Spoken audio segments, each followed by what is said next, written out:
Chỉ sao xưa lúa nọ giờ có chỉ bỏ khó cũng chơi giờ có lúa xuân địa của cuối phía giờ cũ gió xiên ya thiên lịch thua đó địa cố trong cho niềm cao chúa lọ ya có chỉ lúa chỉ không cũng chỉ lo lo đôi thua ya chỉ lúa lời để cho cũng mùa rong tua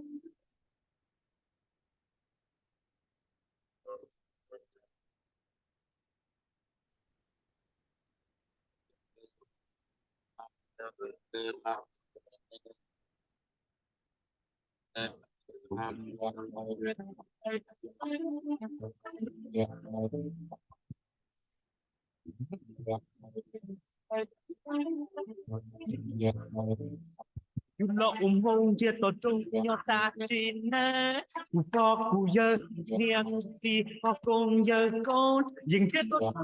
chín nèวันนอชิลูเขาชิเกตูปืออีตู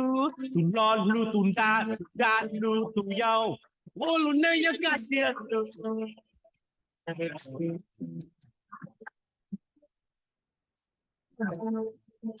รู้เสียให้เดียกูยังมองตายว่าเราช่วยเรากูที่เจ้าผู้เจตามอเราคงจะยอมทุกดาทุกอย่างว่ากูคงหมดล้อ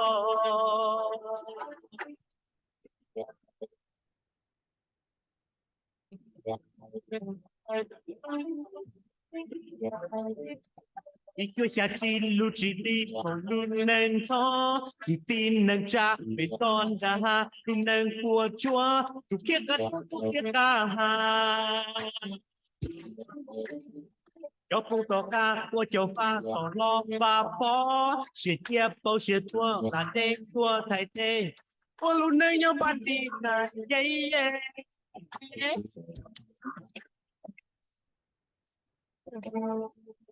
rồi sẽ hơi tiếc của nhà mô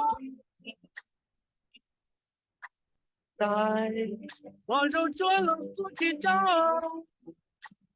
ผู้เจตามอแล้วผู้เจยอช่วยดาช่วยยาว่าผู้บงคนรอ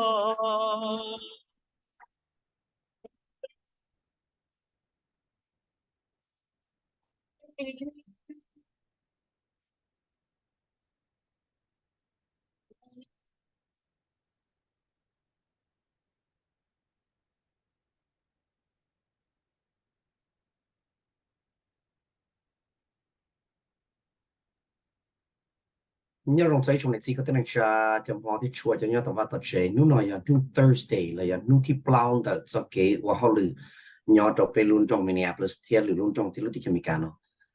rong share tàu tuần chi này cho ôn nhiều ở chỉ thì cho cứ cho đi sầu của chùa y lúc lì từ mua all lúc chạy nhau cụ tôi sầu của chùa là sẽ chỉ luôn trong Minneapolis họ program của cụ luôn trong Minneapolis nhon trong lúc sát tung chùa WIXK ý chí cái số tiền là phát triển thiên địa lúc sát tung chùa nhon tận trong Singapore tôi thà số hết chùa này thì khó bây sản trong này chỉ thà lúc chạy nhung tại nó ya chừng chăng ý ya chừng chăng nhau luôn trong Minneapolis giờ là trả là $1 mấy bây thì cái tiền trả cho nhớ tàu vào tàu chế cho tu mù chỉ chùa bên luôn trong Minneapolis là cho u hậu luôn nhau luôn trong Minneapolis xua lên xua tu nhau luôn trong Minneapolis cho luôn này choตัวสงฆ์จัวตัวเราตอนรุ่งจงMinneapolisที่สัตว์จัว WIXK อีจีจะส่วนคุณลุงเบกว่าไมเคิลอย่าสิงยาว่าเขาหรือยังรุ่งจงMinneapolisรู้เชื่อว่าเขาหรือว่า neighborhood community relations department กูอยากตัวชื่อเกี่ยวกับมงบลอยละคำเมนที่การันยอดเขากูรู้เชื่อว่าเขาหรือนู่นเอาไปสิทธาสงฆ์จัวในทัดจริงจังอีอย่าจริงจังก็เกี่ยต่อไปเราไม่ไปสั่งจะเกี่ยนอเขานักเขาหูยอดรุ่งจงMinneapolisอย่าทัดจะได้ยอดเดอจะได้สีเขาไปรู้เจยอดเดอรู้ซิงค์หล่อยอดเขาเธอรู้ด้านวันตัวแต่เดียที่รู้ด้านวันตัวอยากคงอยู่สักสีที่ตัวเตะเขาอยู่ว่าอยู่เจรู้ด้านสิ่งแต่วันนี้จะได้แต่นะเต๋อเขาก็รู้เจตัวเราลุ้นจงตัวหนึ่งปัวยังอีจะได้จงเขานะเราจะรู้อันกี้รู้มีการหัวเดีย tap water อยากขนาดอยากขอเปี้ยชิทาชูหัวจวนผมว่าเอาตัวพุ่งอยู่ว่าเขาเลยจะกูยังลุ้นจง Minneapolis อีตัวหัว George อีตัว Kristen Kristen ตัวเขา Minneapolis รู้ health departmentรู้ department เรารู้เชื่อว่าเขาหรือว่าใช้ชีวิตจะเกี่ยวกับเขาหูจะตาเล่นตา George ตัวเราต่อรู้ว่าเชื่อว่าชีวิตจะได้จะละไม่เป็นสิ่งสีทุกหลายรุ่นจงMinneapolisอย่างก็เอาตัวไหนเอาตัวกูเอาตัวหัวชื่อสิ่งเปรี้ยวเขาหรือยังรุ่นจงMinneapolisโอเคจะตาเล่นตาตัวมัวนี้เอามีอย่างกูตัวใช้รู้ตัวชอบจวนเนาะอย่าไปเอาเท้ารู้มั้งย้อนนู้จะรู้จะ George ที่ Kristen ก็แต่สิ่งก็要ได้ว่ารู้อันกี่เดีย你要密码猜我了，我要点你讲你这个东西啊，知道孬，社会就知道等到被公审了的，听你的啥东西话的，叫扎车了，学习扎车的，然后我们被，叫你到发到这了，一样个了，听个啥东西话，叫你到好了，哎，搞成达到我们啥东西了，我你讲出来，啊，我那去一点啥活都顾到家长，我给信息社会就能讨论那些，个个都啥东西找一啊，背二下啊一背顺，找一啊背二下啊一背顺。我找那叫牛子，他个是来之前那个那种，นู่นน่ะ一路是少，种些的短期那时候叫呢，要一路没路的到那边呀，他个你这个等站之前那个种，那天被收了包呢，就种还点叫累呀，一靠叫那个是很累死，然后有了把路追，被莫一叫你这个等站的，真正的站就叫累我到好个路升。เราอย่าลุดด้านตัวแต่เดียตัวแต่เดียตัวแต่ที่สีตรงอยู่ว่าจะว่าเราห้องเด้อฉันอยู่ปอยอีจะได้จงไอ้ก็好到นะอย่าขอนะอย่าขอไปอยู่ที่ทางสุขจวนนะนี่เจ้าเนี่ยจีแต่นี่จะชิ้นยังจงมีเนี่ยเปล่านี่มันคือที่นึงจานนี่เราต่อพอเพียรเราเดียอย่าแต่นี่มันคือที่นึงจานนี่ตัวหรือตัวเชื่อตัวใช้เนี่ยตัวหรือหลาตัวใช้เนี่ยเราเพียรเราเดียจะได้ว่าชื่อตัวเขาเนี่ยรู้สิ่งเราอย่าลุดด้านตัวแต่เดียตัวสีน่าเสียหงใจ你要一叫内容，这个是到了好多有些，其他个因为有啊，内到的啦，要弄时的个路这是个是叫内了到一样的，我都看见了因时的内好这，你要叫 tap water 呢，那要叫内好这呢，也到多难了最多呢，你要叫内容时的，好了应用好，因什么的嘛，你要弄这么你也不是骗人个东西。So let me start by introducing and asking George to introduce yourself and tell us where Minneapolis getting its drinking water from. George, being the got to king there, Pierre, you take the charge of what you're there. Lunch Minneapolis, your day were put jot the door to look at the home. Lunch Minneapolis, Mushi, your day to Georgia, they do not tell Johnny take the charge.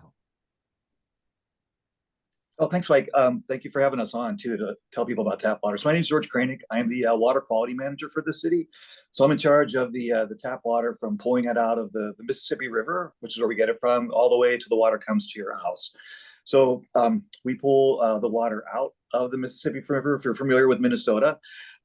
we're only one of 3 water plants actually on the Mississippi River. So if you're familiar with the state, there's a lot of lakes. But most of the water plants are groundwater plants. So they pull their water from beneath the surface, bring it up into your homes, and you can have water that way. So there's 2 types.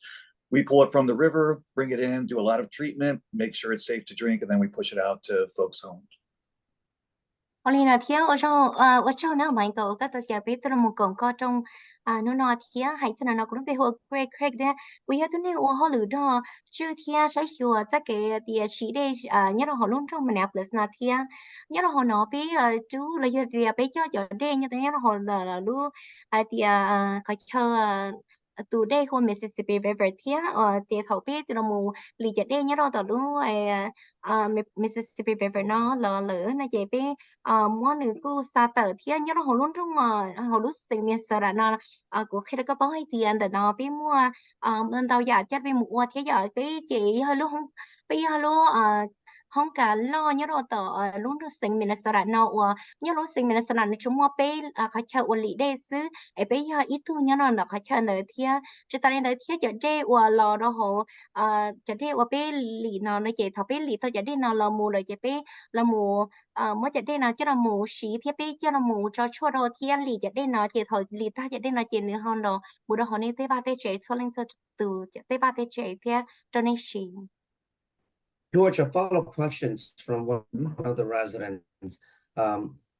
Mississippi, it's a river, so it's a flowing river. It's not a pond. Correct. So, is that correct? Yes, Secondly, okay. Secondly, where it's the starting point of Mississippi that it flows from. Haku nuna jatia only today Mississippi na ni chỉ do ilu pa day sự tình này itu day từ only ni pi họ từ theo lu today từ Mississippi na ni pi họ từ lo. So what was the question again, Michael? The question is, you already say yes to it's a river, so it's a flowing river. It's not a pond. The second question is, where is the starting point of this Mississippi River? Okay. Yeah, so it's actually where does the water spring from? Yeah, it's about probably like 200 miles north of us in this small town called Itasca. And the Mississippi River is so small there, you can walk across it. It's only a tiny little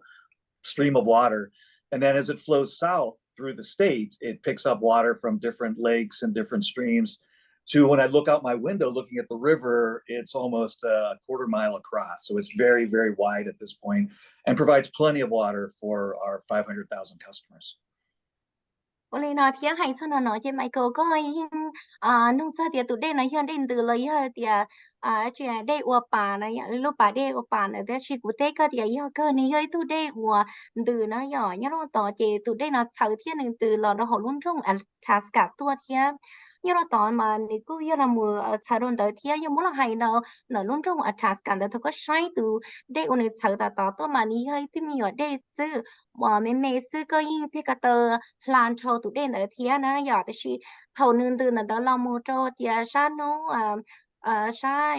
cá tế lại nó thầu tụi đen từ lò lại trên thì cuối nó một chuột đâu tận tao tụi đen của nương từ lò chỉ tỏ bản đời thế này nhỏ chỉ thằng tới chỉ nương lò trâu tỏ bây lúc sinh nó chỉ lo giờ thì lo họ bây lúc trong nó chỉ cứ bỏ tới kia tụi đây nó nữa lo mù thiên này nếu cứ đá để nếu cứ đá lên đầu ý mày cho số thiên nào giờ chỉ cũng khi đó có bớt tiền đầu cũng lúc cái trái cũng chia mù mà tụi đây ní đá hành lý nữa giờ chỉ ní đá thiên tàu sầu này giờ là mù du thiết sĩ tàu cho chi bùa tử phá lên nên tàu sĩ nữa giờ. Thank you for that second response, George. Greatly appreciate it. The Hmong community really trusts rivers that flow, waters that flow. Back in the old day in Laos and other country, we drank flowing water that are flowing, the small stream. So people trust that. What George got you bây giờ nên mà bên trên here cho đây when you nên từ là một con là giờ you see đau hình nhớ rồi bây giờ của George, how did the city's water service get started? What's like in its history? What's its history's like? Cho đây nhớ tao trong Minneapolis là nên cho lòng một ba chỉ khó cho đây là còn làm mấy bị sản tàu xí nữa họ bị lý giải thì chúng ta nên họ căn cứ nên nhiều lo trong nhà. Yeah, so we actually started pumping water right from the river about 155 years ago. And it was for fire protection. There was an area of Minneapolis called the Mill District where there's a lot of industry and they had a lot of fires and explosions. And the business owners asked the city, hey, could you provide water to us? And the city said, sure. So they started putting raw water pumps just on the river, pumping it in to help with fires. And the residents were like, well, this is great. Can you bring this water to our homes now instead of having to go down to the river and pull water from? So that's how it all started back in the 1860s. Ôi nó thía hay cho nó chắc cái chỉ khó nó thì ở bây giờ là một thì chỉ để nó tao lấy giá còn nó hay chân giờ giờ hay thì actually thế thành ở bây giờ là một chỉ tao giờ đây nào mà tới tao ít bữa thế chỉ dùng thao là lời thì giờ lúc nên có can được giờ lúc trong mình nạpเลยmà lúc mua cái kho thì nhiều nhớ lo tao lúc trong mình nạp lý này giờ nhớ lo tao chỉ ý việc thì là tao là một chỉ đây nên nào mà việc thì nhớ lúc trong tao đừng có mua thì lúc tao luôn thì mua thế họวันนี้จีตอวันเราตอเราที่อยากรู้น้อยอย่างรุ่นจงของเธอที่น่าเจรุ่นจงเธอเขาอีมันนี่รุ่นดาวเจแล้วที่เราตอเราตัวมูที่สู้จะได้เนาะจะเรามูตัวเราตอเราที่อยากรู้น้อยนะอย่างแต่ชิมาแต่ชิน้อยนะเจแล้วชูจะนั่งจะเราไม่เป็นสิ่งหรือว่าเดี๋ยวจะเดี๋ยวนี้ตัวตัวมูเจตัวจะได้เนาะแล้วเนี่ยยังนี่เดี๋ยวเจถอนก็กูชิจะได้เนาะจะเป็นตัวเขายังนี่เนาะนะเจแล้วก็เดี๋ยวแล้วที่เราchỉ sang là lên đàn tới là chỉ cho nó từ từ mua chỉ xí li thầu phút thầu lúc ít xía gì bùa cho chậu lo lại nè. George, help our listener understand, what does the Division of Water Treatment and Distribution do? What is their work? What kind of work are they doing? Khi đó những cái tình trạng thì nhau lúc trong Minneapolis cho và là một số cho cử cho đề sĩ nữa nè, thì mỗi cho đề nó phải trong những cái tình trạng lợi cho họ lựa chọn đi ra. Yeah, so our goal was just to provide safe, high quality drinking water that's inexpensive. So when you drink water in Minneapolis, you don't need any type of treatment, you don't need any disinfection, any type of filter or anything like that. So we bring that water out of the river. We monitor every drop of water that we treat. We make sure it's safe. We do over 500 water quality tests per day on the water, making sure that when it goes out to our customers through about 1,000 miles of water mains under each street, that when that water comes to their home or their apartment or school or wherever they're at, that it's completely safe. And what I like to tell people is the water is the safest thing in your home. It's gone through more testing, more controls than anything else, than food you buy at the grocery store or anything like that. Oli nó thì hay cho nó con kỳ là nó ní là lú rong thì khi đó nè cho nên chỉ biết sinh bao hay thì hay cho nó thì sẽ kêu thì biết lú không cả cho nó muốn sai chùa cho đến sĩ thì biết một phái nó hay khi đó nè bao hay thì nên sĩ thì họ cho đến nó nên chỉ tài cho nó muốn nó tao là muốn lì bây giờ đến nó lì bây giờ đây nó của khi đó nè bao hay thì biết sĩ biết sang chỗ chùa cho nên đầu chỉ bùa hoặc test là nó hay cho nó bây giờ đây nó này à chị khi nó bao thì thầu ở bên là mùa thì phàm chỉ đây nào lấy cái lì chỉ đây nào là mùa thì biết trên này xuân rùa xuân rùa xuân cho nó chỉ đây nào mà của khi nó này thì bên xuânจะชัวตั้งได้วันเท่าน่ะเป็นโลกของกาที่ไหนbây giờ cả hai của tờ là mùa xí chứ là mùa lì chỉ đây nào nãy giờ chỉ khi nó này bao thì nhớ rằng là nó chỉ hay chỉ đây tôi đâu tận này van này chỉ tận chỉ cần tờ này lúc họ lử lấy giờ thì này lúc không nên lúc chuyện sau rồi là do chàng được khi đó nè thì chàng trên này do đây đỡ hủ là một trong hai thì khả năng nó chuyện đỡ hủ thì chuyện đỡ hủ cha lại thì rất mong này gọi là tàu vắt tại chế lại thì khi đó nè thì cho chị lưu hai chân sẽ kể chị đây như là hôm nào. And Kristen, welcome to Hmong Radio, WIXK. Thank you so much for taking time of your busy schedule to be with us. Kristen, thì ưu họ luyện nhớ trong Minneapolis, nhớ Health Department của cho giải tỏa Kristen có chuyện mua sĩ hẳn tất cả khó schedule tôi muốn được biết sĩ thả được số của nó. Kristen, Minneapolis produce a lot of tap water for all its residents. Do we have data to show who actually is using it and drinking it? Nhớ trong Minneapolis mà lúc trong người mua cho đây là cho phải trong phút đó làm việc sang xịn tầm tao, và liên tới cho đây tàu họ dùng lúc vào lúc trên này, và bé bỏ mua bé bỏ bao thì từ thì cho nên xịn cho đây nó.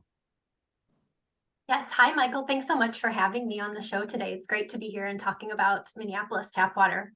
So we know that our water goes to a lot of different places.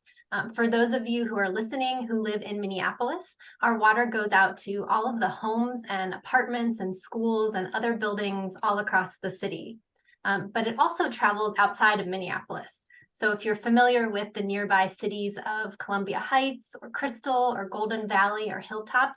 they get our Minneapolis treated water as well. And also the Morningside neighborhood of Edina, and even the city of Bloomington uses Minneapolis tap water as one of the sources of their water. So it goes to quite a few different places outside of just the city of Minneapolis. And if you're listening and you live outside of Minnesota, you might even have the chance to experience Minneapolis tap water if you're traveling through the Minneapolis-St. Paul Airport, if you're coming to visit and traveling by airplane, or if you're visiting Fort Snelling State Park. Our water is also available at both of those places too.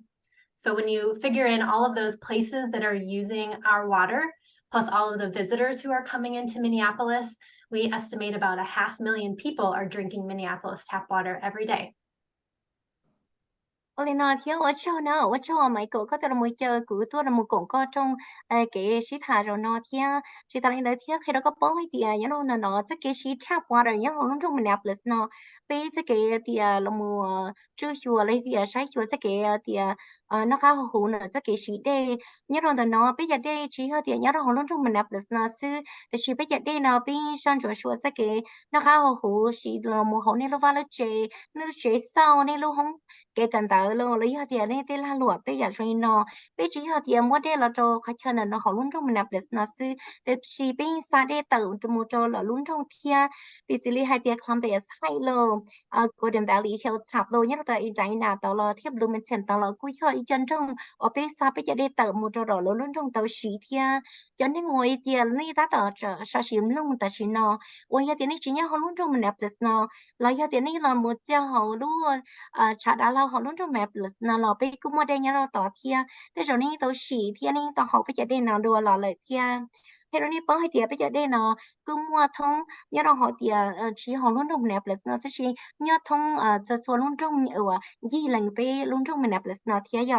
cái chỉ hay cho thia nhiều tua sách tới sửa họ luôn trong nó xin là bị mua cho hay thia chỉ bùa phá lên lên uổng in tao muốn xỉ bây giờ đây thia cho số nó nữa giờ Kristen, I work in the cities and I drink tap water all the time, every day.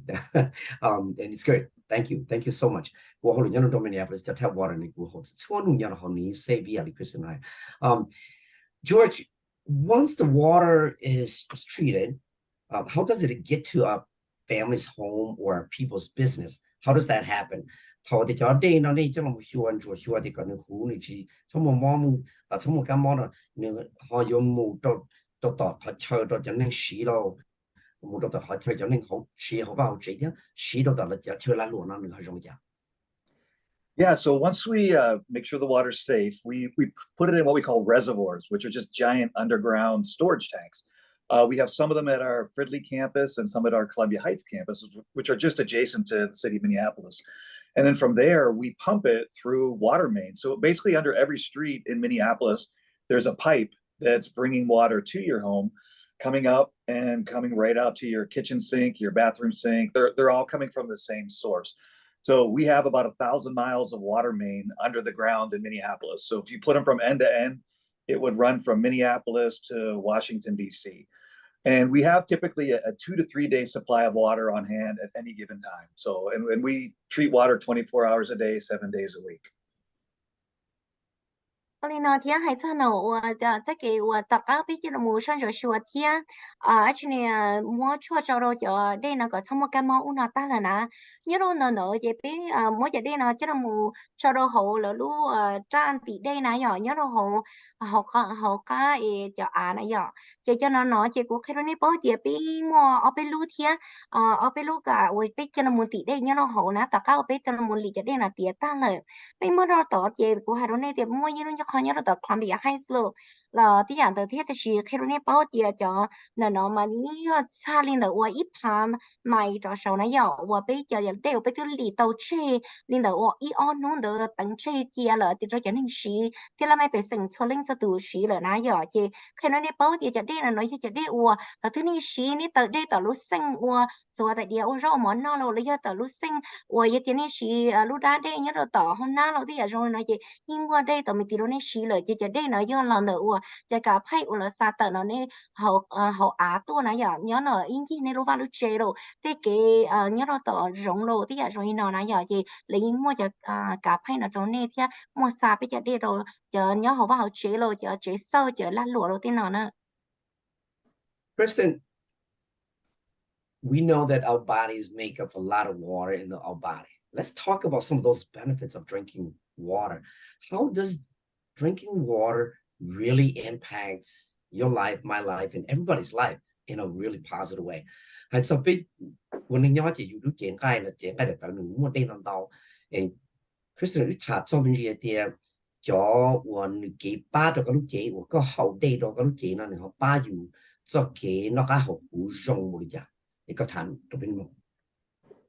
thanks, Michael. I love this question because I work for the Minneapolis Health Department. So part of my job is to help people understand what foods and beverages they should eat and drink to promote good health. And water is one of the best things that you can drink to have good physical and mental health. So first of all, water has 0 calories and it doesn't have any added sugar like soda or energy drinks or juice. So it's a really healthy beverage that doesn't contribute to weight gain. It doesn't contribute to diabetes or other chronic health conditions that people might be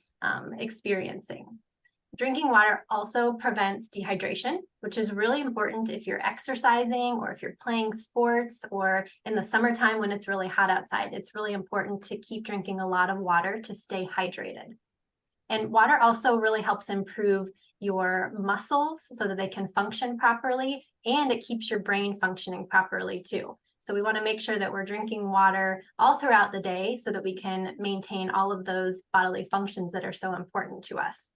Now, one of the things that I really like about Minneapolis tap water is that it contains a small amount of fluoride, which is required by the state law. But fluoride is really good because it helps strengthen our tooth enamel, it helps to prevent cavities, and it can help reduce tooth decay. And this is especially important for young kids as they're growing and developing.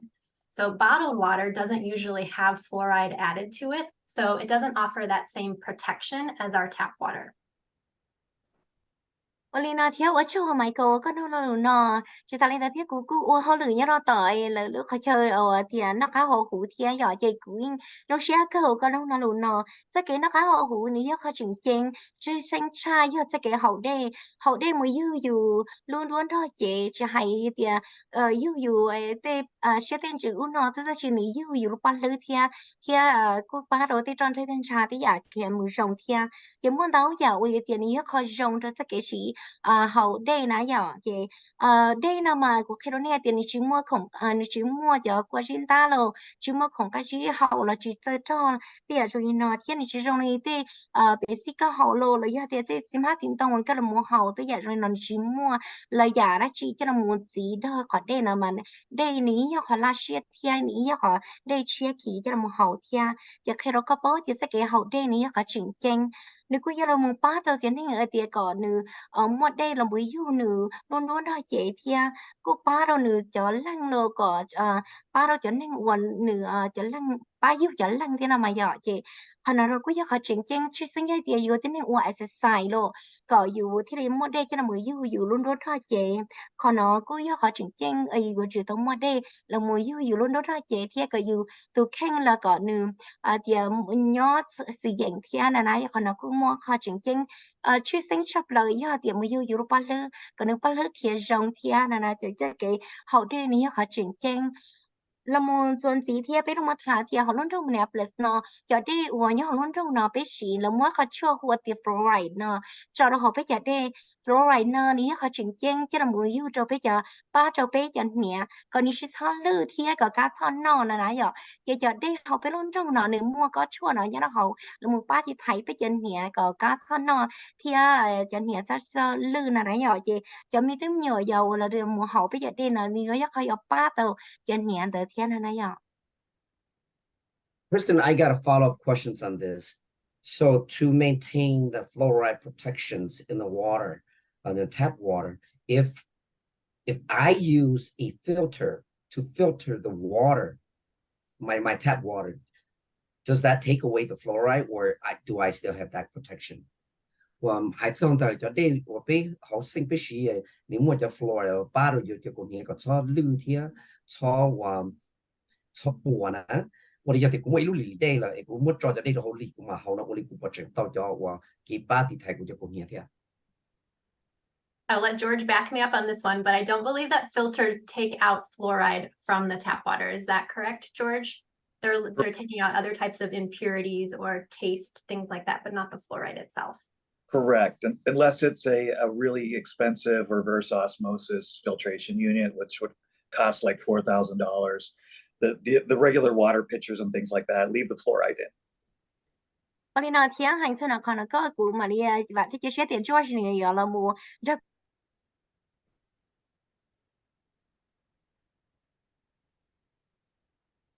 Jean we more if a connection. It seems like we have a technical để connection. chỉ ra để khó của ta tao mà. Ôi chị Napa. Olina thiang ấy giờ tiền đi mua lúc tao lì thế nhớ tao bắt tao chế na giờ chị còn là nó mà thế rồi nhiều chị lì tao có chua ở bên xin đấy na giờ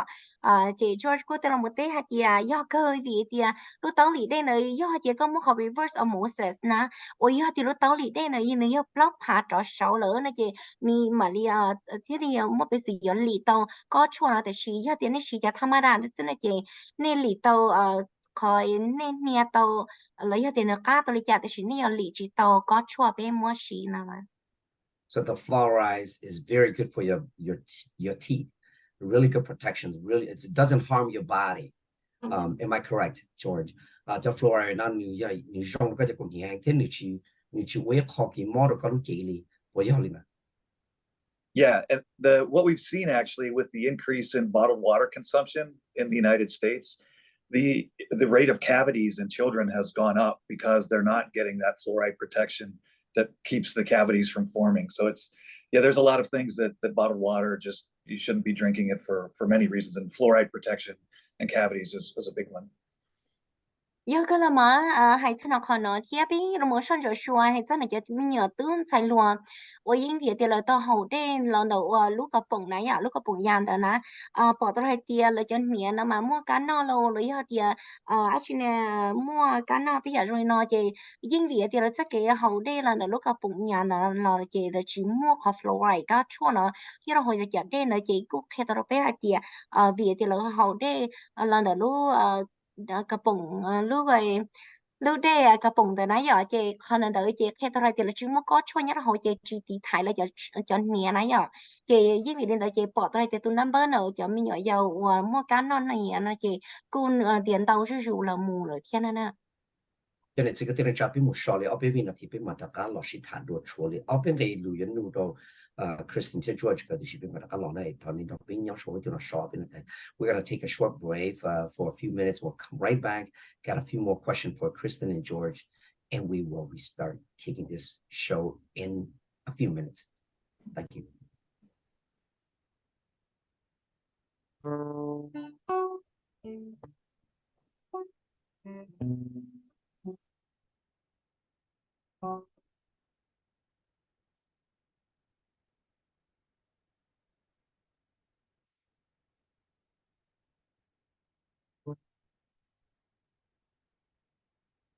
Trên gió gió lu chê mong nhỏ sâu rồng, lu chê so xiông bom lông nhỏ hoa rồng, bỏ giờ lâu lâu râu chân đơn tu chu, nghĩa sơ wa trái thâu chi tàu ca nô, sa gió mà cha yêu rong xia hồn lô, giờ yo thông đau yêu nhỏ gió nhìn rồng, bê ô xin lần tiền đầu xí lu xuân điện. Sa cho mà ô trâu cũ yo tiền mua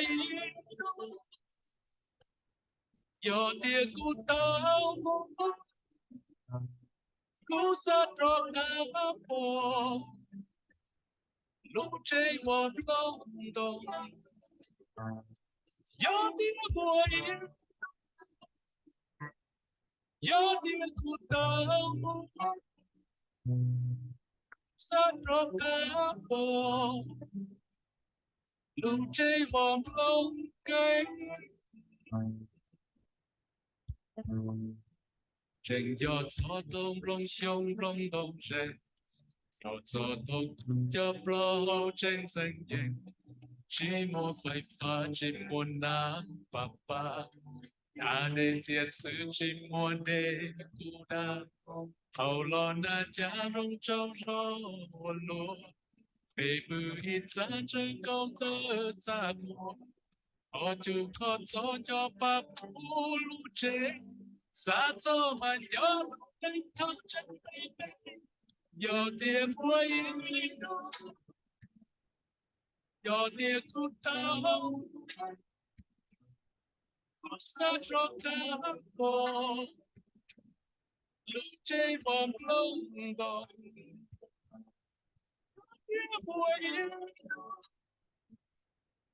Yo did to go, such a go, luce vom longai, I don't see.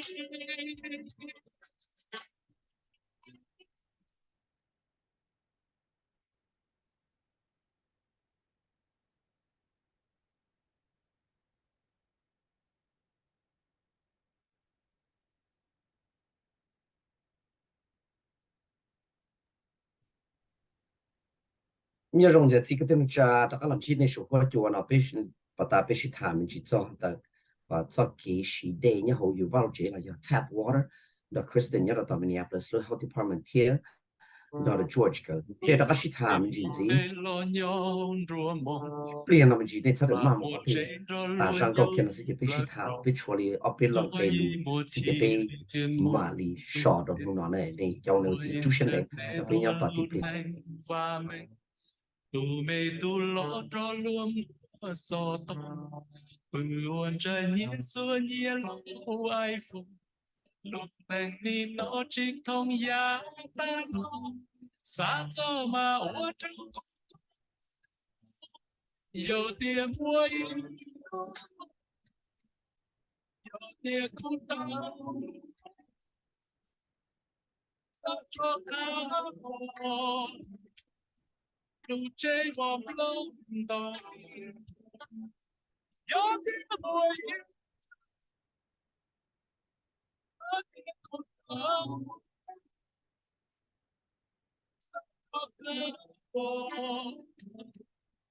lu chế bom lông gầy I don't see.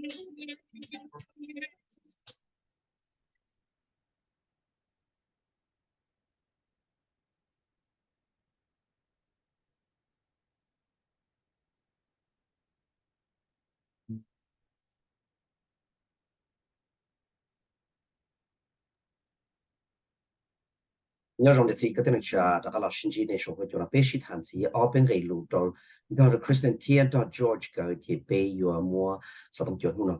short thì đó liên liên sao Kristen, some people have concerns about drinking Minneapolis tap water. Maybe they don't trust it. Maybe they don't know what puts in the water. What is important for them to know about our water in the city of Minneapolis, that it is safe, that it's good for them to use and to drink it. And they don't have to rely on bottled water. What are some of those important things for people to know? Nhau luôn trong Minneapolis, trong lần đầu tuần này chỉ có thể nói rằng là cứ sơ sinh cho cho đây và nhau là taoอยู่รู้ kitchen sink làอย่าเธอรู้ดาวnhau là tao เธอว่าน้องเขาแต่ว่าจะได้เนี่ยพอจงที่เนี่ยพอหูอยู่เขาบอกว่าเราอยู่มั่วมั่วว่าเลยแต่อยากจริงๆจะจริงๆว่าจะเนี่ย这个的เนี่ยจะจะ就主包着的จะได้เนี่ย印象都是了洗的好的有解呢要用一点他搞开了呗 A great question. We talk with a lot of community members, and we sometimes hear that they don't trust the tap water, or they don't like how it tastes, or they had a bad experience with it before. But the first thing we want everyone to know is that Minneapolis tap water is safe to drink. The city works really hard to deliver safe, clean tap water, and it meets or exceeds all of the federal and state guidelines for water safety. So we can trust that the water is safe for us to drink every day.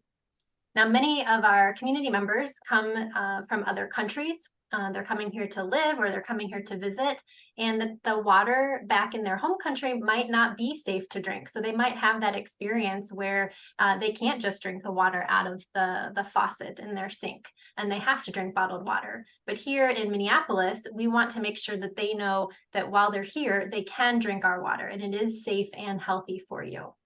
George mentioned earlier that On average, we test our water about 500 times every day to make sure that it's at the highest level of quality and safety. So we're really paying attention to what's happening with the water and making sure that everybody who is in Minneapolis is getting a really safe, high quality product. And not only is Minneapolis water safe, it also tastes really good. So it repeatedly comes out on top in blind taste tests against bottled water and against other tap water sources from across the state. And one fun fact that we like to share is this past summer at the Minnesota State Fair, which draws tens of thousands of visitors, there was a blind taste test of water from different cities across the state of Minnesota, and Minneapolis tap water was voted the best. So I would love for people to try it out if they don't trust it and to drink more of it. I love it. I drink it every day. I take my cup and I fill it straight from the kitchen sink. So it's safe and delicious. During the break, I went downstairs, I got some more tap water. Great. It's good. Alina thia khera ni pau hai tia khana no la me pe sing chuan tho la ku hai tia o pe chi nya tu de no de tun sia lo ta ya tia ni chi ka lo te ya jong no la ku hai do te ya li no cho pe sa da pau le thia pe to no le thia hai sin no khana ka ching ching chap le ma ho lun trong Minneapolis ta ma pe ya de no khera ni pau hai tia ni pe ya de wo pe to cha na mu shi thia ku a jong no le na khera ni pau ni da thia chi da ni da thia pe lun trong no hai ro ne te ya de no no nên đi cho xé lu họ tàu nó chỉ mua cái phật sĩ đã chỉ bây giờ đây ổn đây cho xóa tận đây ổn đây họ nữa là giờ tiền này xí biết sao tôi rồi tận này tôi vào đây chế này xí nữa bên qua rồi dùng ít bữa trái giả tiệt ha đi lợi này cho xé hãy xin nó biết cái qua nó bên qua trở lý luôn trồng phứ họ sinh nó là tiền nó trừ là cho chạy nó tính của mày chạy giờต้องการกับbiết là một qua lại này như mình hậu cho xé luôn nơi à muốn là mùa hè nó chỉ có khi nó nếp bói thì biết sẽ kiểu thì biết cho mùa bà ta chua sĩ thứ hai là biết sẽ kiểu rửa chùa biết sẽ kiểu sĩ đen là thì biết giờ đen là tới cho xuân nung mà lấy sĩ qua cha nên là chip của giàu là hay sao là giờ đen là thế sẽ nếu bây giờ đen đã hủ nãy giờ chỉ nên mình cho sáng lúc hồi tờ giờ đen nó mua ít khó của xã là mua khi nó nên trồng nè trồng gì chả là mấy sinh bao cho nó thiệt chúng linh cho từ tua chờ trong tua chờ tới chờ tua họ bây giờ đây nó là cua tàu hải tiệp bây giờ đây nó cua giờ đây đó hủ thiệt vì họ lớn tới chờ là chúng bây giờ đây đó hủ thiệt vì bây giờ đây nó thiệt khi nó nên bao linh tới là mua châu hay thiệt xong ta là nó lấy cho thiệt nhục quá trên tế là nó thầu lấy cho linh đơn tới bây mua là lúa thiệt Minnesota State Fair và thằng tới bây giờ nó mua rất là shit tứ hay sao nó bây giờ đây nó và cho linh sợ từ là mua ta luôn mua bà có mua đặc biệt là mua họ bây giờ đây thế sẽ từ thứ họ nhẹ thì họ đi từ tia là nãy giờ chị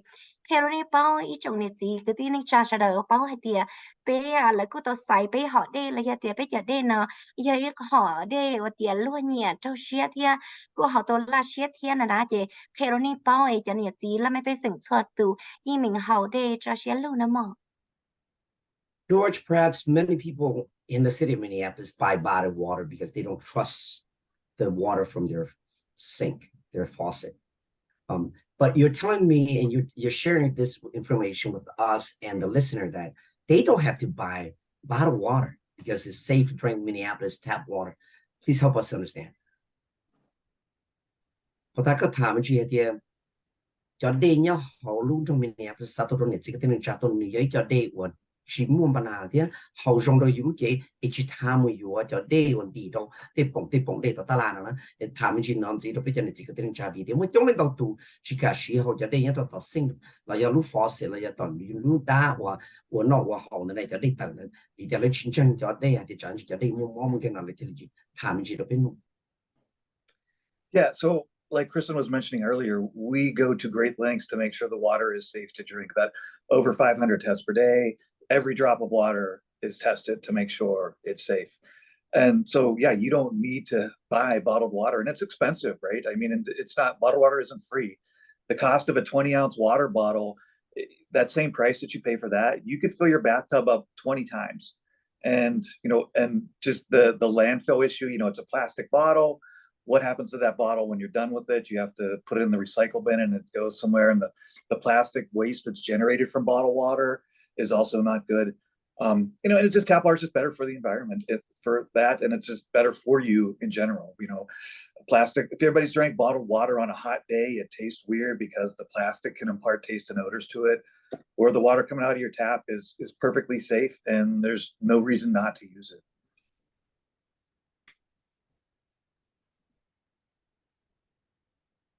วันนี้เนาะเที่ยปาตาคริสเตียนตึกไฮโดลาเลยเที่ยหยอปิ้งอาชิเนียกัวเป๊จะได้เนาะน่าจะทั่วแต่งได้มาปิ้งกัวนี่เด้อปิ้งกัวเนาะอย่าไปกัวชีปัวเขาว่าไปจะนมูชีดเที่ยกัวไปอยากได้เนาะทั่วเทียนน้องเดียวเคโรนี่ป้อลินเด้อเที่ยให้สนออ้วนเนาะนี่จิตายังมูอยู่ได้เฮาแล้วอยากจะกระป๋องได้เฮาเนาะยี่เวียเตียจะได้ตีเฮากระป๋องเนาะนี่เชื่อเด้อน่ะ ยังมูลมูหายเนาะอีปุ่งไอ้กระป๋องแดงนั่นก็เอาเนาะนะไอ้นี่มวยสาเตียนี่รู้เชื่อเดี๋ยวเตียจะเนี่ยนี่จะมืออยู่เนาะนี่อยู่จะละมูเตียมวยหลีเนาะจะอีปูนี่รู้ได้ได้เด้เลยเทียละมูลินเดี๋ยวเที่ยนี่จะสาจะจงให้เธอเนาะจะเกยยังมืออยู่จะกระป๋องแดงเนาะจะกระป๋องแดงยาเนาะวันนี้เนาะทางนี้เฮาตานี่เลยจะมูปอเชนี่ยังมูจะเฮารู้เตอrecycling ที่อยากจะเนาะแล้วจะมูหลังเราที่อยากจะเนาะนี่คือว่าป้าชีจงโจ lấy chị lúc tới chờ luôn lấy giờ chú hỗ trợ chua tí giờ rồi nó thì mới cho nó một sản nó chị khi đó nè bao giờ sẽ kể sự thế họ lúc sinh lấy giờ là giờ chắp qua rồi nó ní rong cha rong cho chua ya tí gì nó ya chỉ hay cho YouTube kênh là một trò thì cái nó khá hữu được tới hỗ trợ chua luôn tới giờ cái và si khi nghe rồi tí rồi nó nói chị cũng khi đó nè bao giờ sẽ kể họ đây họ lúc sinh lấy họ rong cho chua lên sọt tù thì anh cho YouTube kênh mỗi là một hay đó giờ tiền này họ chờ đây cầm thì họ có bụng già nó ít nó sẽ sợ là nó chế này cái mua hậu bụng họ chờ đây nhớ họ lúc có bụng nó nếu có cá trả lại thì nó nãy giờ chị cũng khi đó này bao thì nghĩ cho họ thì chỉ họ to chờ đây nó giờ chỉ một cái khoản gì đó chỉ extra share luôn. Kristen, are there concerns about lead in the Minneapolis drinking tap water? Nhớ đâu hậu Minneapolis cho và cho đi hậu này thì có mua cái yếu chủ sĩ thiết sơ xanh cho thì chẳng chịu nếu mua lead như là hậu vì hay thì trong đi giá tạt lo tổng mua ít cho lục xe tàu thì nhớ hậu trong sinh hoạt cho tap water là nếu mua lead nó là bởi vì nhớ hậu Minneapolis cho đây này có mua lead. We also heard information from our community that the water, the tap water in St. Paul have some above the lead levels in the water in St. Paul tap water. Are there any concerns in city of Minneapolis tapping tap water? No, we don't have to be concerned about lead in Minneapolis drinking water. Again, the top priority for our Minneapolis waterworks is public health. And so we are consistently delivering safe, clean tap water that meets or exceeds those federal and state guidelines for water safety. So we've mentioned it a couple of times already, but the testing that is done every day at the water treatment plant really helps to ensure that the water is safe and ready for people to consume. It doesn't happen very often, but if any lead is detected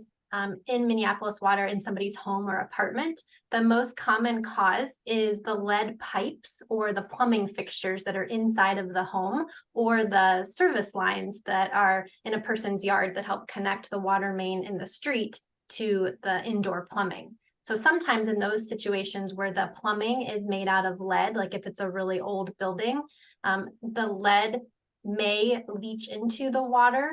when those materials start to corrode. But in Minneapolis, we have a really important lead corrosion control program that has been in place since 1994. And it's one of the main ways that we help prevent any corrosion and protect our drinking water from lead contamination. So again, it's not common to find lead in Minneapolis drinking water, but if you're concerned about the water in your home or your apartment building, or if you have an old home that's built before like 1986 that might have lead pipes or fixtures, then there are some things that you can do. You can let the water run from the faucet for a few minutes, especially first thing in the morning when you first turn the water on, after the water has been sitting in the pipes overnight. That just helps to flush out what's been sitting there. So you've got great clean water coming in from the main city water mains. You can also use cold water for drinking, for cooking, and for making baby formula. So it's really important in those situations to start with cold water. Don't take hot water from your tap and then use it to make your baby formula, for example, because that hot water can pull lead out of the sink fixture or the plumbing. So if you start with cold water, you can avoid that problem. You can also call the city's 311 phone number, and you can get a free at-home lead testing kit. And they'll send you a free kit in the mail, and you can test your water from your sink yourself and send it back to our lab. And they can tell you if there's anything to be concerned about in your home or your apartment building. But for the most part, lead is not something that we need to be concerned about. We have great, safe drinking water in all of our Minneapolis homes and apartments and buildings. Olina nó thì hay thế nào cái đó nó ok đó các bạn thì nhớ là chỉ nó mày mình chỉ mua lâu lấy tiền mua lại nhớ là nó trong nẹp là nó thì chỉ của hay đó nè từ hay ta hay đó là thì cái nó cá hậu hủ thì belu không cả và đồng một chữ sai hiệu thì anh chủ hiệu cho nó cho chúa từng đây và kia nhớ là nó trong nẹp là nó hay đó nè hay thì bây cái cho sang cho sửa nó bên và chờ nó chữ sai chạy và chờ liền hậu sinh là thiên nó chữ là mua chơi nhớ là nó là bên sinh thì bên qua thiên sang cho sửa bên cho chúa từng đây và là đồ luôn trong mình đẹp tí là thiên giải của kia đó nè thì cho xe nè yên mình thì cho xe luôn nó yên thì cái và thì yon sang cho sửa thì sẽ cũng một cái khoản gì cho nên mình bị sinh là yon gì thì rồi nóจะbên sang cho sửa cho sửa nu thì tiền nu lì là thiên thì nó có bao nhiêu đấy chỉ ta lên đấy thiên hay cho nên bao nhiêu thì cái nó khá hậu hủ thì sửa cái thì cậu mua cái专辑cho nó bên mua không cả cho nên muốn cho nên sửa cho nó lạiนี่mình cho xe tàu thiên là một trong họ thì sau này tao nhớ thì cho vắt treo nhớ thì là mua nhớ thì cho vắt treo là thì là quay mua lâu là thì mua lại nhớ rồi là chẳng đen nữa mà thế rồi cứ nhớ sau này lần đầu là lúc vắt lúc treo nhưng vì tiền nữa lúc vắt treo cô mua cho cả phay ở nhớ họ là lúc treo hoặc là xuồng là đâu thì là cho cả phay sao nó họ luôn trong đó là một trong đó là lúc treo này giờ thế rồi là cho cả phay đó nhớ lúc treo cô nhớ thì là từ tao lúc treo là nhớ thì tao tao chỉ trả lúc chuyện nó vấn đề ít chia cho bồi gì cho trâu là nó giờ giờ thì lấy tao qua lúc chuyện nó vấn đề thằng đó là gì thế rồi lấy tao xí cho cả hai ở nước mua lâu nhớ nó hậu việt thì cho cả hai nó có cố lợi gì thế rồi này cho lâu nó lư lô thì này thì mua là trâu đó cho đê thế rồi nó thì thì chỉ nhắc anh trong hai chị bên lâu không cả bên như là mù qua thoát đánh đê là một đôi là nó thì còn nó cũng như khai trình tranh thì ấy này cho xe tàu là một linh tới thiên giờ thì này chơi thì trái tiền này nè lúc vào lúc chuyện này họ mua lâu nhớ rồi này giờ đây này xin nó nó có chính chính sắp tới thì thằng này sơn rõ tình cái này giờ chỉ tôi cho đây kia nó giờ cho đây chia kia em nó cho cả phải nó lo này chỉ lo cho đây chỉ chia lo nữa ta chỉ nên mà đi tàu cho đây chia chia xí cho nó một chia khí cho nó một xí nãy giờ cho nó có chính chính kia anh này là một linh tới kia rồi thì anh ấy xí đây là một tấm mì làm nhọn nó là hậu lô là giờ thì chẳng được cho đây chia xí cho đây chia cho một tấm mì ở nó mì cho mì ở món nó thì rồi nó thì chỉ cho là một khi nàyจะได้กู้xí vấn đề là nó giờ thì còn lần này họ chính chính thì anh ấy chỉ cho là một khi nàyจะได้cho là một tấm khi nàyจะได้กู้นะcho là một tấm mì làm nhọn nó là giờ xí hậu việt thì thằng này khiจะได้กู้làจะเหนื่อยdo tôi chờ lâu nữa lâu đâu nênจะได้ในhậu nữa thiên là nói vậy chi do khán trong hay thì cái mua xỉ làจะmua lại nó mua lâu nó nhớ rồi nênจะได้กู้mua thì chỉ khán là nói như chi chùa mua nó hay nhà nó này thì do khán trong hay thì biết cáiว่าchỉได้doไปลุ้นดูnó bênว่าจะ政府在在天nhớ rồi sinh nó lại nên mình chỉ để cho xe luôn nó mọi khi nên là cho nên sẽ được bao hay thì cái nó khá hậu hủ thì cho tình đề nên chỉ bên tao qua ta lại nên mình chỉ giả cho xe luôn tao. Thank you so much to George. Thank you, Kristen, and thank you, Naomi, for being with us on air with our residents in the city of Minneapolis, as well as all of our listeners, regardless where they are. Thank you for taking the time off. And again, George, thank you. And Kristen, thank you for everything that you do at the health department and at the water treatment and distribution services. Great job. Appreciate it. Looking forward for you guys to come next time. Thank you so much. 你这个等于讲我找中 George 天 Kristen 天鸟米了多讲别是啦，我找了 George 天Kristen 个叫后来你到 Health Department 到 Minneapolis 天 Water Treatment 天 Distribution Services， 我找星期六的内容 ，Thank you so much for you guys。你这个等于讲有么阿比拉路差的偏到内老到龙中 Minneapolis 咯，一考虑到那这个你包啊点，你龙中 Minneapolis。被考 minimum wage 了要给我停给我给出来，要弄到 Minneapolis， 你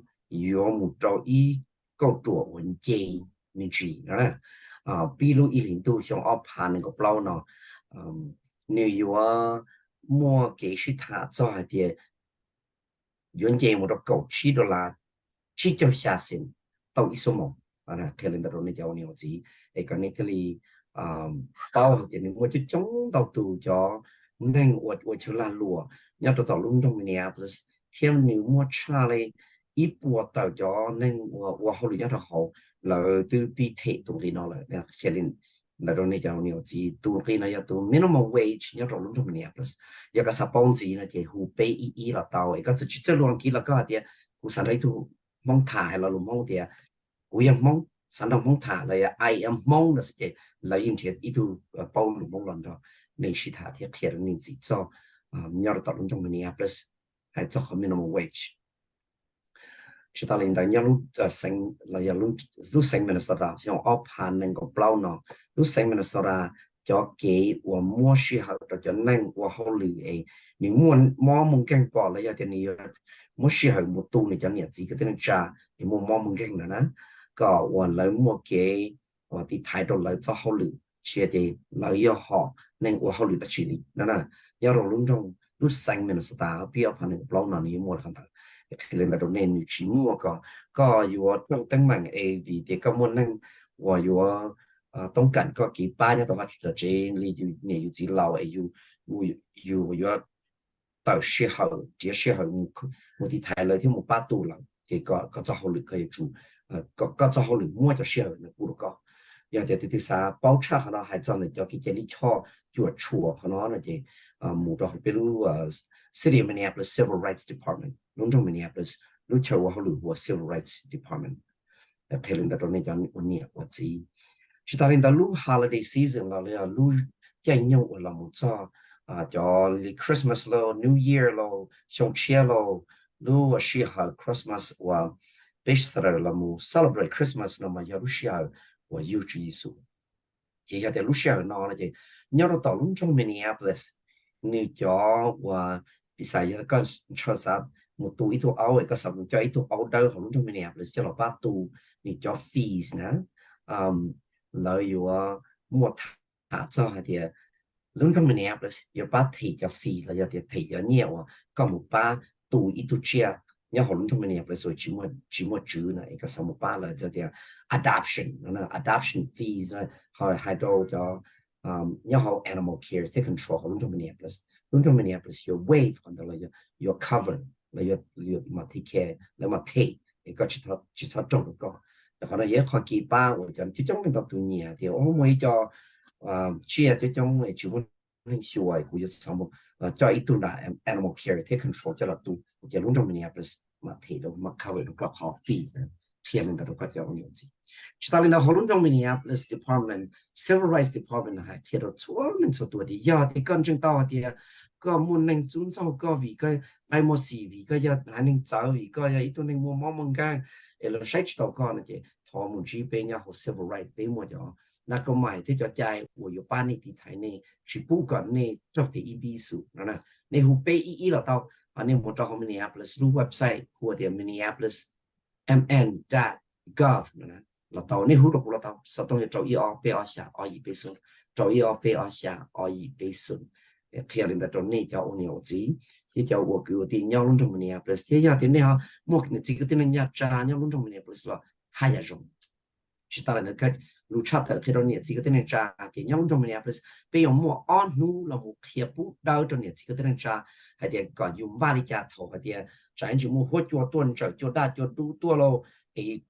เกี่ยวไฟฟ้าเต็มตัวแต่อยู่ที่บ้านที่จะเนี่ยมั่วอ้อนนู้ก็ปุ๊บดาวไอ้เนี่ยต้องมั่วจอมเป็นใช้ที่ใช้เตานะนี่ก็ ปีดอลูวันที่เรายังลูกตีนั่งกับเป้ที่ตีนั่งกับเปล่าลูกอีหลินตู้เนี่ยดอกฮอลมิเนียพลิส Central Library อย่านับว่าจะอย่าเป้ปัวเนกเลตมอเป้ปัวเนกเลตมอเนี่ยเนี่ยเราต่อลุงจง Minneapolis ฮอลมิเนียพลิส Central Library เที่ยงแต่ตรงนี้นะถ้าเปล่าแต่งเปล่าจะฟังหมดใจแต่งจงตู้จอลูกอีหลิตีนั่งกับเป้ที่ตีนั่งกับเปล่าสปอนจีให้ลูกเทกุละเตาพอหูมุจงเป้อีละเตา一样个嘞，也可以那叫我牛，今天个天家，可是呢，但是呢，你说阿拉提示就别个 program 了打了，结果啥套个你是人之间的很那种，天我来去了个到了去路线，但是呢，你吃长度本不呢，对吧？今天到电脑里拿的节的了，对了，套个是人之间的很那种，揸車了，就是揸車天，是弄了的浪道天的地界呢，还用不了，就是天个被中是人之间的很那种。哥伦比亚买个呀，实东西周一二百二下二一百顺。我好多年中面呢，不是设计 group department 来跳，我好多我 neighborhood community relations department 我也都设计比较忙，不啦，也啦，他们个人也都好路苏干，来跳我好多 neighborhood community relations department，也好多中面呢，不是，我正当今年时的时候就，他个是人之间的很，还那种新制度啊，你也少，你要说没事的。